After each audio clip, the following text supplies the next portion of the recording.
어디가 될지는 모르겠지만 송전탑은 저 설명대로 하면 어딘가에 꽂히죠. 지금 현재도 정우에 송전탑이 아까 지나가고 있다고 말씀을 하셨어요. 송전탑이 지나가는 그 토지를 갖고 계신 분들은 어떤 일들이 벌어지고 있는지 말씀을 안 드려도 잘 아시겠죠. 저는 송전탑이 지나가면 어떤 문제가 있는지 한번 살펴보도록 하겠습니다. 전기는 눈물을 타고 오른다. 몇 년 전에 밀양에서 할머니들이 송전탑 반대 싸움을 하시는 것을 보셨죠. 할머니들이 그 흙구덩이에 들어가서 들어눕고 그런 엄청난 눈물을 흘리면서 송전탑이 세워지게 된 것이죠. 정읍에 송전탑 터미널이 된다 이런 말이 있고요. 송전탑이 지나가게 되면 어떤 문제가 있는지 살펴보도록 하겠습니다. 건강상의 문제, 경제적으로 어떤 문제가 있는지, 환경에는 어떤 피해를 주는지. 자, 우리는 왜 반대를 하는가 한번 알아보도록 하겠습니다. 자, 정읍은 아까 거기 지금 갖고 계신 지도에도 나와 있죠. 신안에서 8.2기가와트, 부안에서 2.4기가와트, 이 전기가 정읍으로 모입니다. 모인 전기가 정읍에서 신계룡 변전소로 이렇게 옮겨가게 되다 보니까 송전탑이 전라남도에서도 쭉 타고 올라와야 되고 부안에서도 정읍으로 올라와야 되고 모인 이 전기가 다시 충청도로 올라가는 그 길목마다 다 송전탑이 세워지게 된 것이죠. 그래서 정읍의 20개 읍면동 전 지역에 송전탑이 세워질 가능성이 있다. 구체적인 노선은 정해지지 않았습니다. 아까 설명하신 대로. 아까 이것은 우리 한전 소장님이 설명을 하신 거고요. 정읍이 여기에 포함된다는 내용입니다. 지금 현재는 2단계 있죠. 그 광역입지선정위원회가 구성이 되고 2단계 지금 여기 정읍이 포함된 데는 이제 2단계 사업을 시작하려고 하는 거예요. 그래서 우리 주민분들께 이렇게 사업 설명회를 하게 되는데 사업 설명회가 이게 이제 아까 우리 처장님이 죄송하다고 하면서 말씀을 드렸는데 이렇게 많은 주민분들을 모셔놓고 이렇게 상세하게 설명을 하면서부터 시작을 했어야 되는데 1단계에서는 이런 설명 과정이 없었어요. 못 들으셨죠? 그러다 보니까 어느새 여기 지도에서 보는 바와 같이 정읍 쪽으로 이렇게 빨갛게 색깔이 칠해진 거예요. 자, 이렇게 색깔이 칠해졌습니다. 지금 이 전체가 이렇게 지나갈 수도 있는데 1단계 우리 주민들은 전혀 모르는 사이에 이렇게 빨갛게 칠해지다 보니까 정읍이 여기가 정읍 부분이죠. 여기가 완주 쪽이고 여기가 충청도 쪽이고 이렇게 시설적이 되어진 거고요. 정읍시가 10점.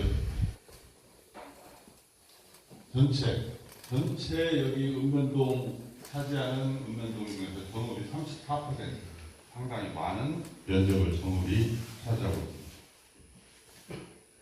자, 한번 보겠습니다. 자, 동영상을 잠깐 보겠습니다.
아무라는 24명 중 1명을 제외하고 모두 송전탑과의 거리가 500m 안쪽에 살고 있습니다. 나머지 1명의 거주지도 송전탑과 600m 거리입니다. 또 암 환자들의 거주지가 송전철로와 일치합니다.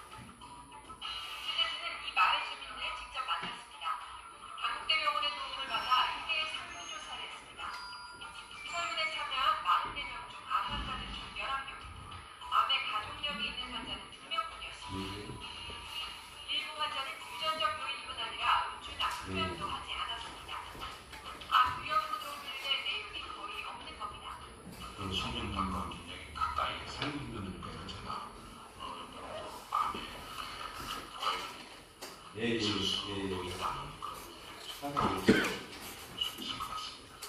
암 환자들은 송전탑 추가 건설에 거세게 반발합니다. 나는 지금 시한부가 태양 술 이전 시간 대신 또 저거 자기가 말했잖아요. 암의 직접적 원인으로 추정되는 건 송전탑에서 나오는 전자파. 보시는 것처럼 40mHz에 가까운 수치가 나왔는데요. 이 전기장판을 최대로 틀었을 때 나오는 60mHz의 절반을 넘는 수치입니다. 국내 전자파 노출 광고 기준치를 넘진 않지만 유럽 등 선진국 기준인 4mHz에 비하면 턱없이 높습니다. 세계보건기구 WHO 역시 고압 송전설로 전자파를 잠재적 발암물질로 지정하고 있습니다. 생체하고 사람하고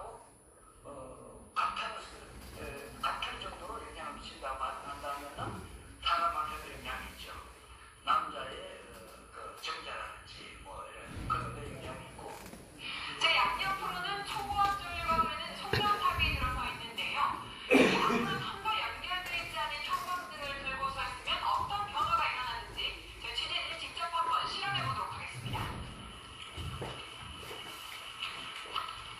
네, 보시는 것처럼 모든 형광등에 불이 켜졌습니다. 송전탑에서 나는 소음도 심각합니다. 대부분 주민들은 침실 창문을 굳게 닫고 안방 커튼까지 쳐놨습니다. 일부 주민들은 비울림 증상도 호소합니다.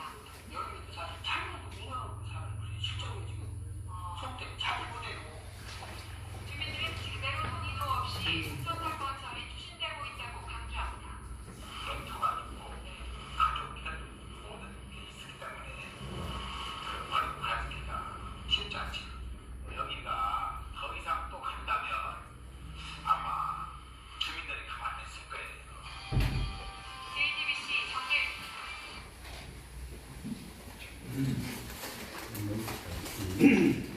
자, JTBC 뉴스니까 뭐 저희들이 만든 뉴스가 아니고 여러 가지 근거에 의해서 조사를 한 것이겠죠.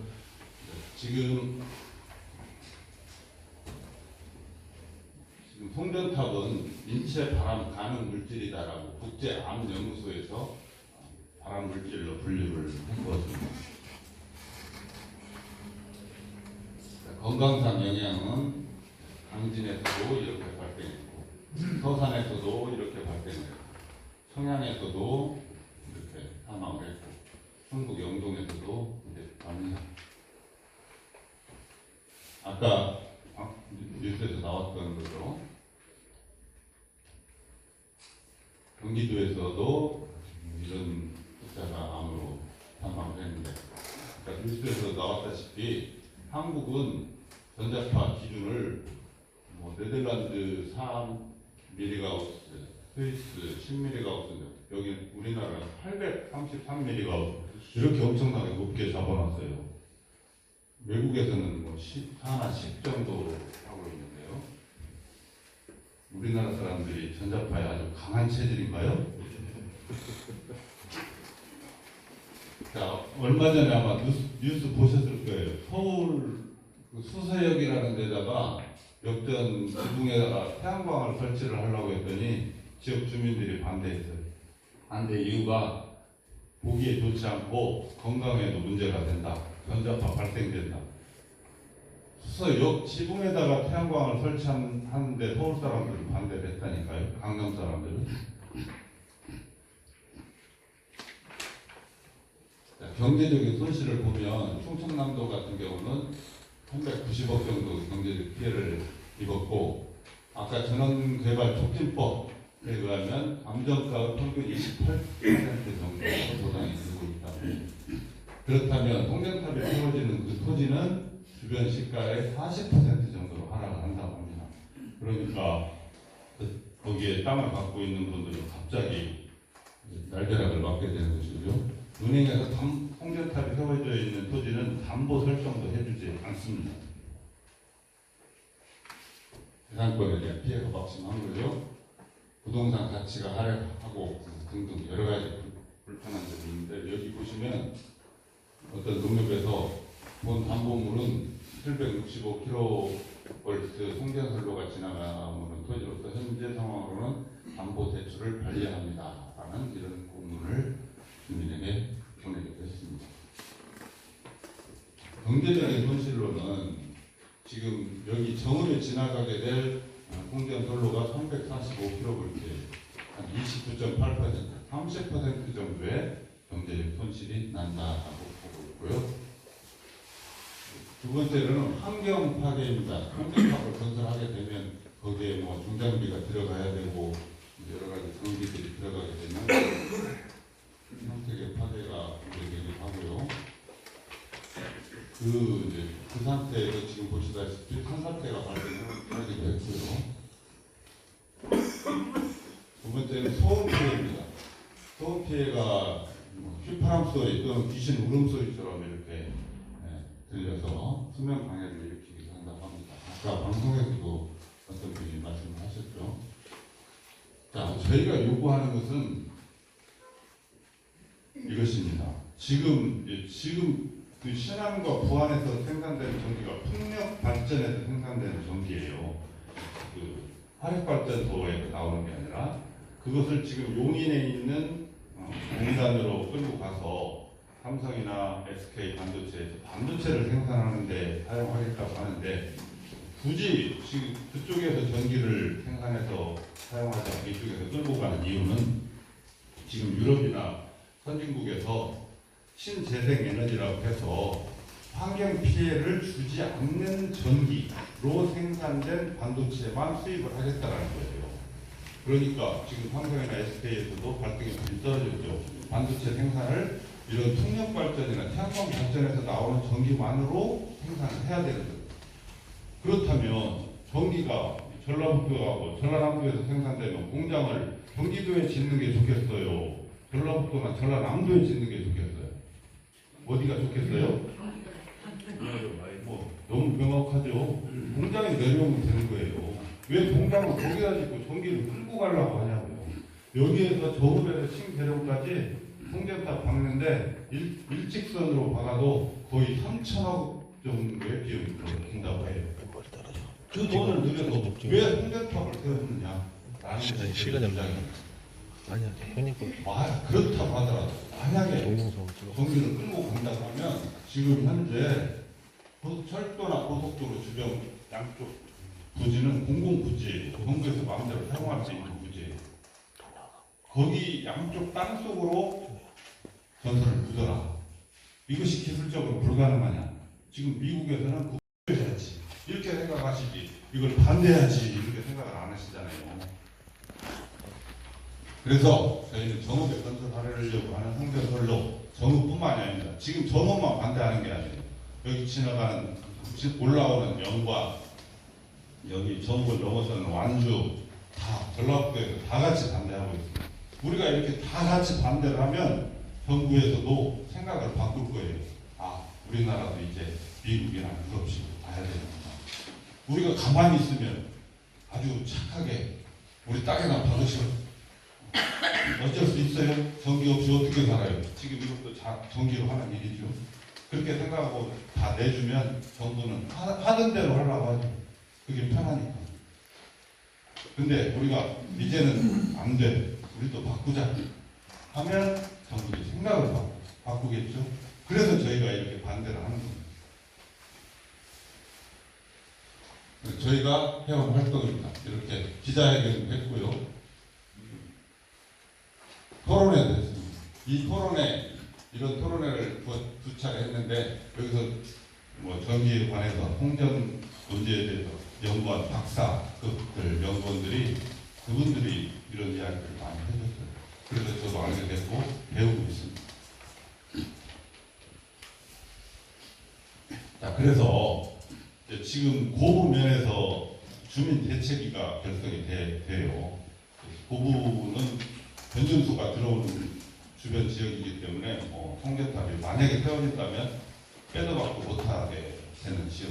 그러다 보니까 고부면께서 먼저 일어서셨는데 우리 정우면 주민들께서도 지역 대책위원회를 구성하셔가지고 이런 문제들을 다 같이 공부하고 문제점이 무엇인지 함께 고민하는 자리를 만들어서 이제 정부가 생각을 바꿔라 이런 요구를 정부에게 강렬하게 해야 한다고 생각합니다. 들어주셔서 감사합니다.